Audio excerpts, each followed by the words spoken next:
Good morning. Welcome to another edition of our show titled Speak of Africa. Today, we're going to take our spotlight to Liberia.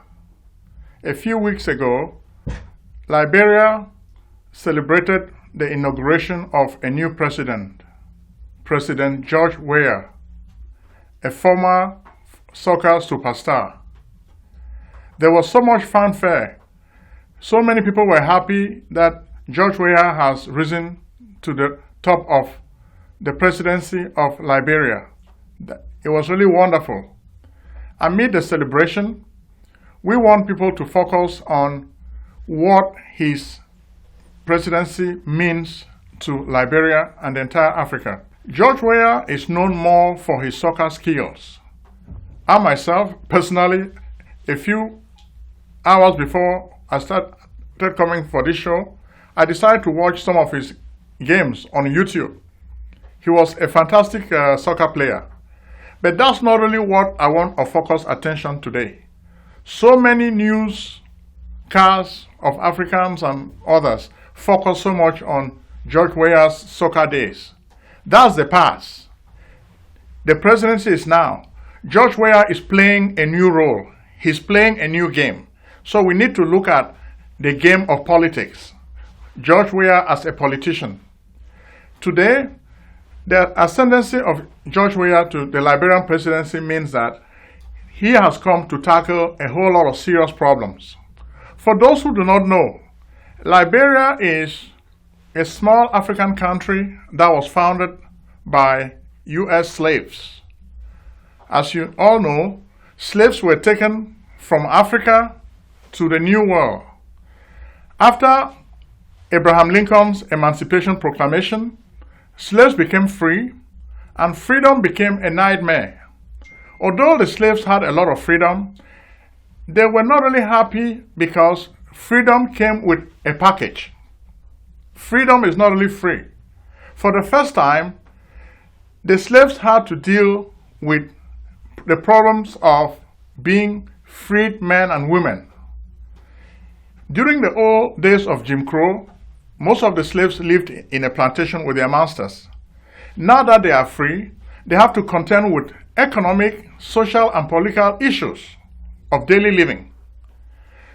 As a result, most of the slaves were not really happy with life in America because they did not really have rights as citizens. So some of them were really longing to go somewhere else. And this is how the Back to Africa movement was born in the United States.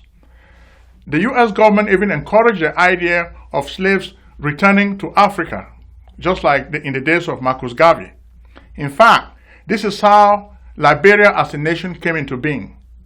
Slaves left the United States as freedmen to resettle in Africa. And most of them who settled in Liberia got the name Liber, which is a Latin word for liberty. So Liberia was founded like a nation of free men, people who are free, people who want to live in a free land, a free refuge, a free haven. So the Liberian Constitution was modeled after the U.S. Constitution. And the Liberian Constitution had all the three branches of power: the executive branch, the judiciary, and the legislature. So you would think that all was well with Liberia. For a while, things were going well, but before long, a lot of the Liberians, Americo-Liberians, died of disease, so their population actually shrunk. As a result, more people came in to join their numbers, and now they had to make a living amongst the majority Aboriginal blacks. The Aborigines did not really like the Americo-Liberians, so tension had already started manifesting itself right from the very early days. When William Tolbert was killed, the problem between the Americo-Liberians and the African indigenes came to the fore. Eventually, Liberia had to go through 2 civil wars. Now, Liberia is poised to go now through a period of reconstruction. Even when Ellen Johnson Sirleaf became president, her presidency did not really take Liberia forward. She was kind of ineffective. In fact, if you listen to what many Liberians are saying, probably the first 2 years she tried her best to try to get the country going, but she was really a weak and inattentive leader. And she was also corrupt. In fact, as she was leaving office, there were rumors of theft. People are complaining that she stole a lot of money, and she wanted her vice president to cover up the lies. Because her vice president was not willing to work with her on that, she did not support him this time. Instead, she supported President George Weah. As a result, she was dismissed from her party. So the executive mansion during the days of Ellen Johnson Sirleaf was known as a mansion of theft and corruption and bribery. So today, even though George Weah has become president, he has so much to do. He has his work cut out for him. It is like he has come now to pick the pieces of a broken land of liberty. What is happening? On the political side, there are so many problems. You have the old Liberian politicians who are corrupt, who have been creating problems. They are still around. Take, for example, in George Weah's cabinet, the former wife of Charles Taylor is vice president. So people are even feeling like Charles Taylor is in jail. If his wife is right close to the center of power, it looks like Charles Taylor is still influencing things.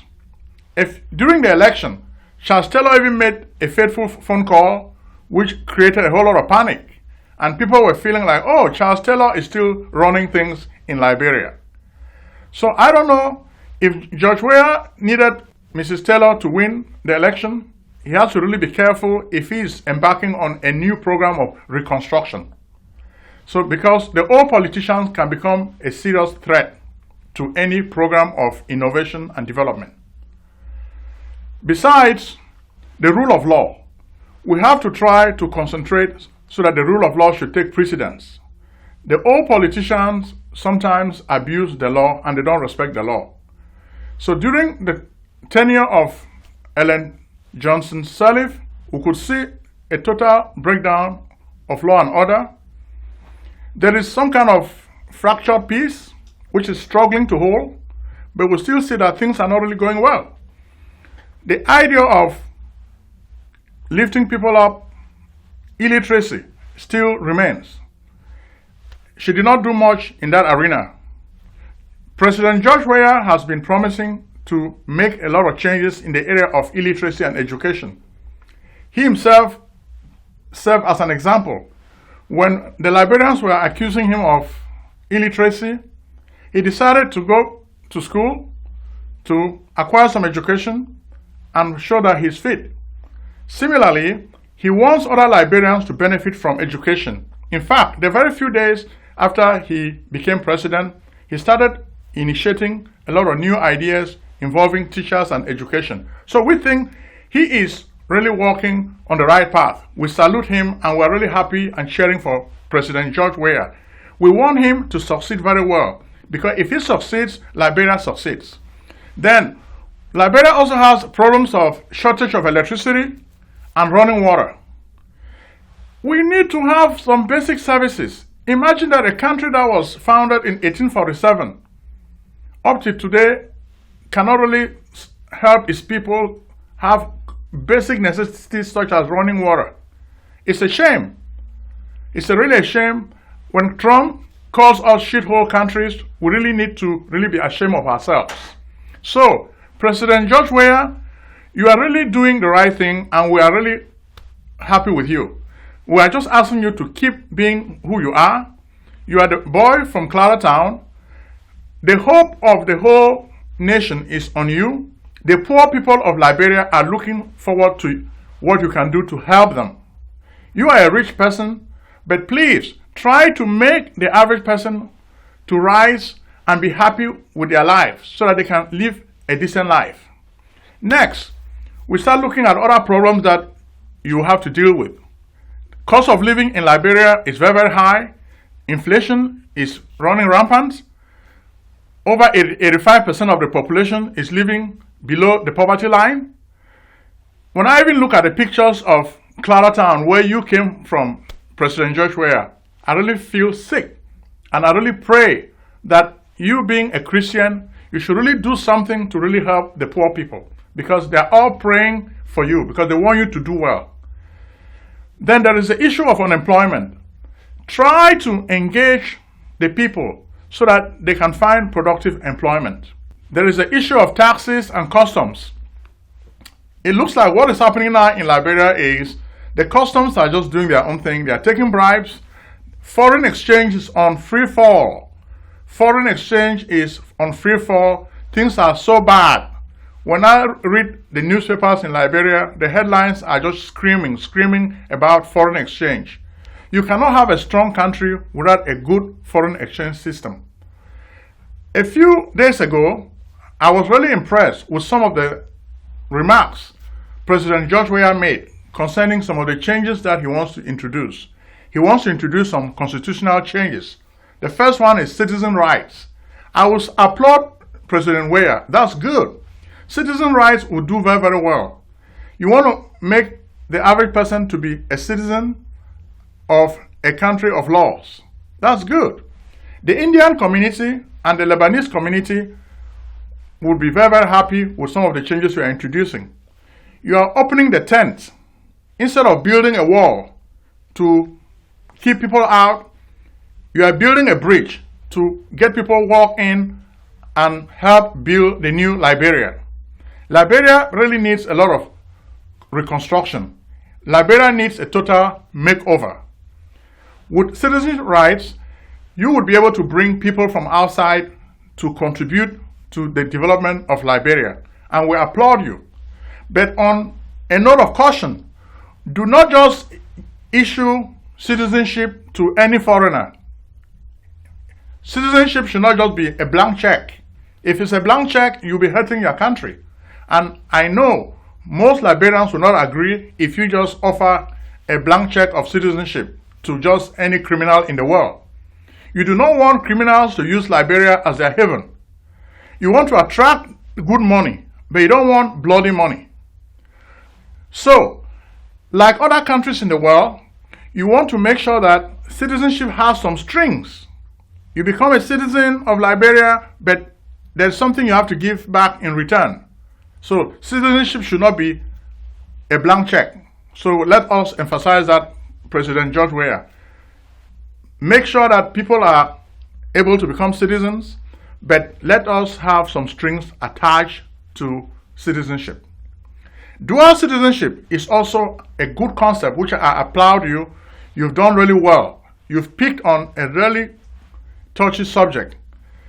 For a while, the dual citizenship bill has been around in Liberia. It has not really moved forward because the old guard politicians are afraid that dual citizenship will make them lose their positions of power in the country. So we really applaud President George Weah for having the courage to really take on a serious task like the dual citizenship. It's a very good idea. You have so many Liberians who are abroad who are doing very, very well.